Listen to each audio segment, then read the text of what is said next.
पालघर जिल्ह्यामध्ये महिला सक्षमीकरणाच्या गोंडस नावाखाली महिलांचं अक्षरशः शोषण सुरू आहे। त्यांचं शारीरिक शोषण होतंय, मानसिक शोषण होतंय आणि आर्थिकही शोषण केलं जातंय। बरीचशी प्रकरणं उघडकीस येतात, चर्चेत येतात, रंगेहात पकडलं जातंय, मारामाऱ्या होतात, घराघरात त्या प्रकरणांची चर्चा होते।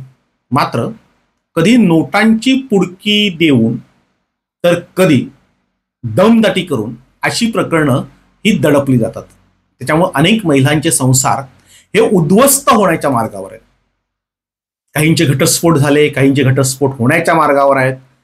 काही नवऱ्यांनी बायकोला सोडून दिलेला आहे, मात्र नराधम मात्र तसेच आहेत। त्यांच्यावर कुठल्याही प्रकारची कारवाई होत नाही, उलट ते ताठ मानेने महिला सक्षमीकरणाच्या बाता मारतायत।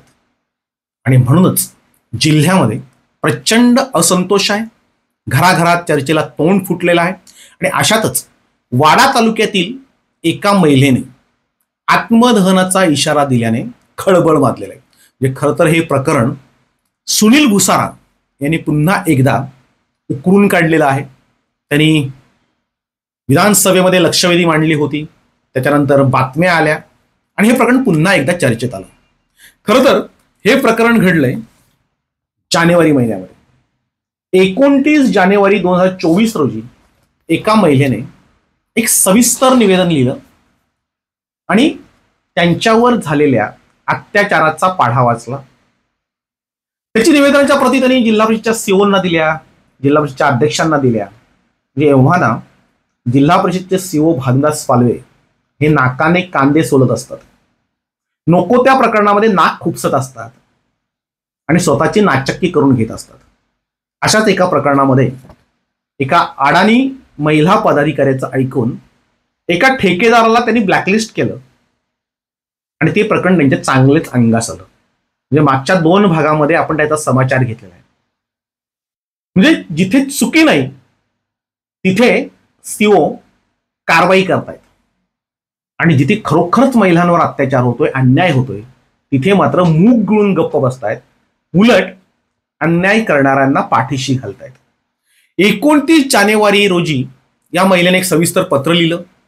त्या पत्रामध्ये तिने एका अधिकाऱ्यावर आरोप केला। तिने सांगितलं की माझा मानसिक छळ झालाय, मला आर्थिक त्रास झालेला आहे आणि त्याचबरोबर माझं शोषणही झालेलं आहे, माझा विनयभंगही करण्याचा प्रयत्न झालेला आहे। तिने सविस्तर हकीकत लिहिलेली आहे। या संदर्भामध्ये जिल्हा परिषदेमध्ये जोरदार आवाज उठवला गेला, चर्चा झाली गेली, वृत्तपत्रांमधनं बातम्या आल्या गेल्या, मात्र कुठल्याही प्रकारची कारवाई या नराधमांवर झालेली नाही। म्हणजे असं अनेक प्रकरणांमध्ये आपल्याला घडताना दिसतंय। त्यामुळे महिलांना अगदी निमूटपणे या सगळ्या गोष्टी सहन कराव्या लागतात। उमेद नावाचं जे काही पालघर जिल्ह्यामध्ये सुरू आहे, हे शासनामार्फत ग्रामीण जीवन ज्योती अभियानाअंतर्गत येणाऱ्या बचत गटांना सक्षम करण्याचं काम किंवा त्यांना एकत्रित करण्याचं काम उमेद करतंय। आता या उमेदची अनेक भांडणं भानगडी ह्या बाहेर येताना दिसत आहेत। तिथे महिलांची आर्थिक पिळवणूक कशी होते याचे अनेक पुरावे येत आहेत। म्हणजे खरं तर महिलांची आर्थिक प्रगती व्हावी या उद्देशाने हे सगळं सुरू आहे। मात्र त्या उद्देशाला हरताळ फासून जिल्हा परिषदेमध्ये अधिकारी गब्बर होत आहेत, काही पदाधिकारी हे आडवा हात मारतायत आणि महिलांवर अत्याचार करतायत। या महिलेने जे काही मांडलंय त्या निवेदनामध्ये त्यांनी लिहिलंय की माझ्यावर या लोकांनी कशा प्रकारे अत्याचार केलाय।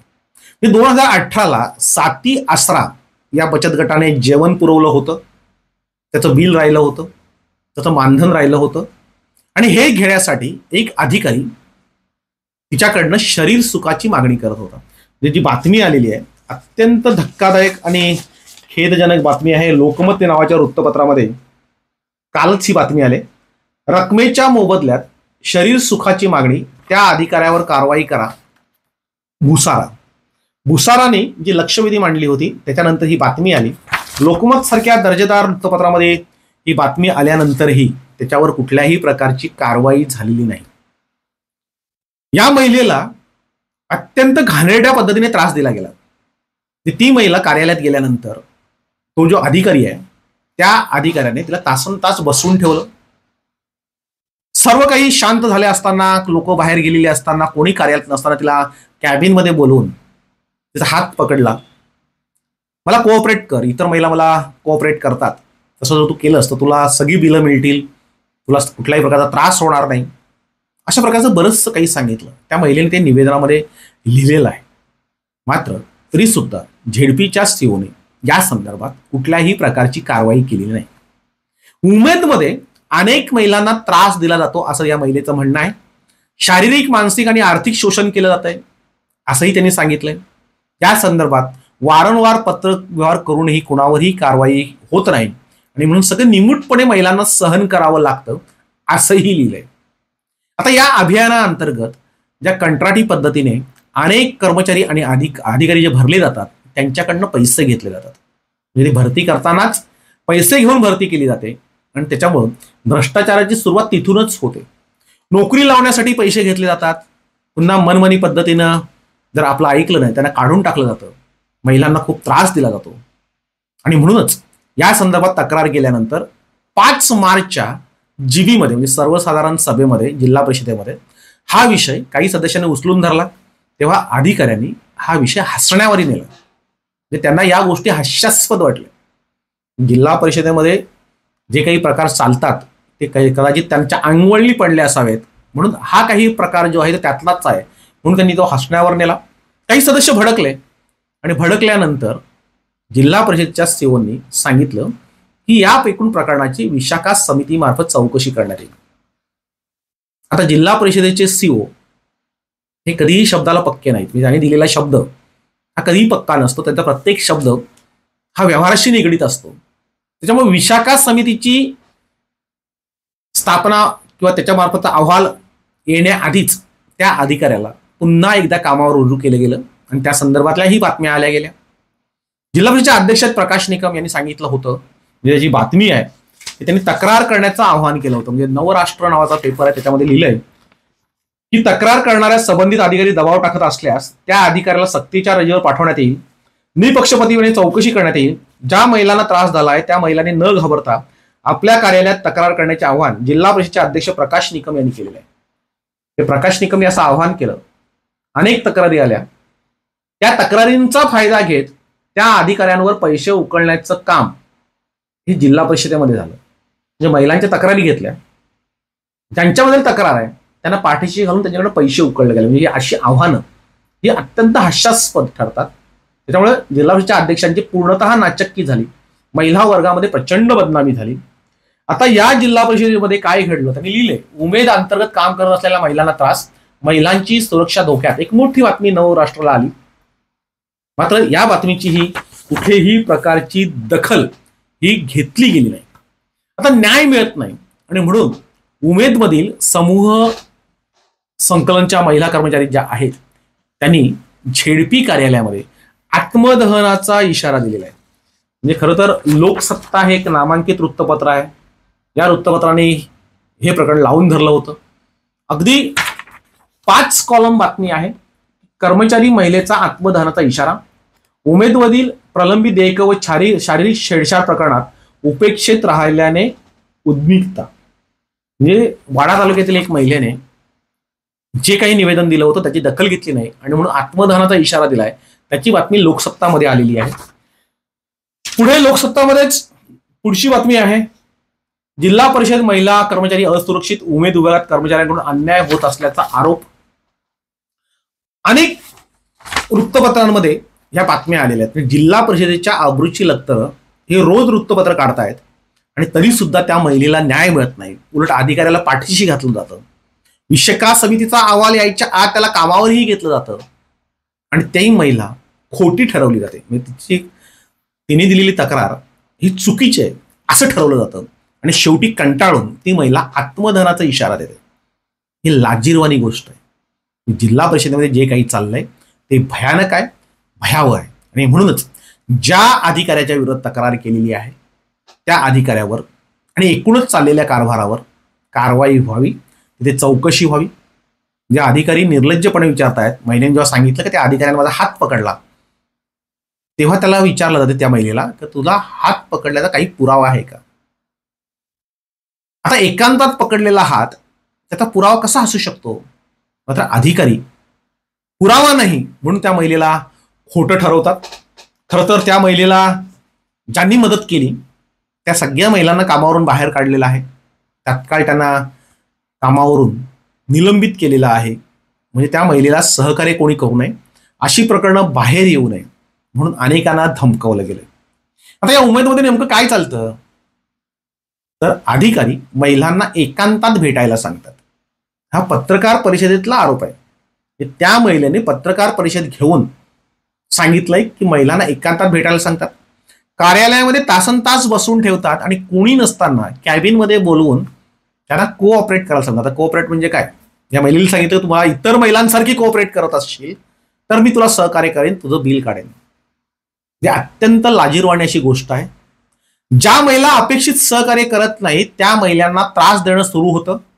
कामांमध्ये त्रुटी काढल्या जातात, वरिष्ठांकडे दिशाभूल करणाऱ्या तक्रारी होतात आणि जाणून बुजून नोकरी सोडण्यासाठी किंवा कामावर न येण्यासाठी प्रवृत्त केलं जातं. विभागामध्ये नेमणूक मिळावी म्हणून पैशांची मागणी केली जाते. मोठ्या रकमेच्या मानधन असलेल्या पदांवर नेमणुका व्हाव्यात म्हणून मोठी रक्कम उकळली जाते. काही अधिकारी मासिक वेतनातून, मानधनातून हे पैसे वसूल करतात. महिला सदस्यांचं जे प्रशिक्षण वर्ग घेतला जातो त्यावेळेस मोठा गैरव्यवहार होतो. जेवण, प्रवास खर्च, मानधन, साहित्य खरेदी याच्यामुळे मोठ्या प्रमाणावर भ्रष्टाचार होतोय. सगळे लोकप्रतिनिधी या विषयावर गप्प आहेत. मात्र सुनील भुसारा यांनी या विषयावर आवाज उठवला. त्यांनी जी लक्षवेधी मांडली त्या लक्षवेधीमध्ये त्यांनी सांगितलंय की महिलेचा हात पकडला, तिचा विनयभंग केला अशी तक्रार पीडित महिलेंनी केली असतानाही त्यांना न्याय मिळालेला नाही. उलट ज्या व्यक्तीने हे काम केलं, हे कृत्य, वाईट कृत्य केलं, त्याला त्याच पदावर कायम ठेवलेला आहे. उमेद विभागात बढती मिळण्यापूर्वी बचत गटामार्फत कार्यक्रमासाठी केलेल्या जेवणाची देयक ही रक्कम प्रलंबित ठेवून पाठपुरावा करत असताना त्यांनी महिलेसोबत गैरकृत्य केलेलं आहे. विशाखा समितीचा अहवाल प्राप्त होण्यापूर्वीच कंत्राटी अधिकाऱ्याला पुन्हा कामावर रुजू करून घेतण्यात आलेला आहे. पीडित महिलेला व तिच्या सासूला मारहाण करून ऍट्रॉसिटी ऍक्टचा गुन्हा नोंदवलेला आहे.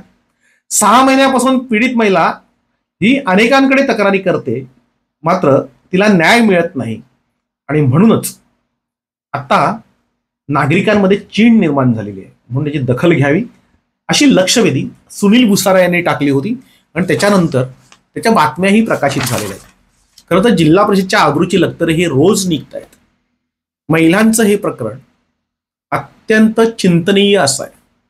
जिल्हा परिषदेमध्ये निवडून गेलेल्या अनेक ऍक्टिव्ह, धाडशी आणि सुशिक्षित महिला आहेत. म्हणजे मी सुशिक्षित महिलांबद्दल बोलतोय, ज्या न शिकलेल्या पदाधिकारी झालेल्या आहेत, अडाणी आहेत, त्यांच्याबद्दल नाहीये, पण ज्या ऍक्टिव्ह आहेत, ज्यांना सामाजिक भान आहे, ज्या सुशिक्षित आहेत, त्या जिल्हा परिषद सदस्यांनी या प्रकरणामध्ये जातीने लक्ष घालायला हवं. आणि जोपर्यंत त्या महिलेला न्याय मिळत नाही, किंबहुना उमेदमधील ज्या महिलांवर अशा प्रकारचे अन्याय अत्याचार झालेत त्या प्रत्येकीला न्याय मिळत नाही, तोपर्यंत जिल्हा परिषदेचा कारभार हा रोखून धरला पाहिजे. सीओनं जाब विचारला पाहिजे की नेमकं काय सुरू आहे. जिल्हा परिषदेमध्ये जे सुरू आहे ते मी अनेकदा सांगितलं की अडाणी पदाधिकारी, मूर्ख लोक, त्यांच्या हातामध्ये सत्ता आली तर ते कसा त्याचा सत्तेचा गैरवापर करतात, अगदी महिलांवरही कसे अत्याचार होतात, याचं उत्तम उदाहरण म्हणजे पालघर जिल्हा परिषद आहे.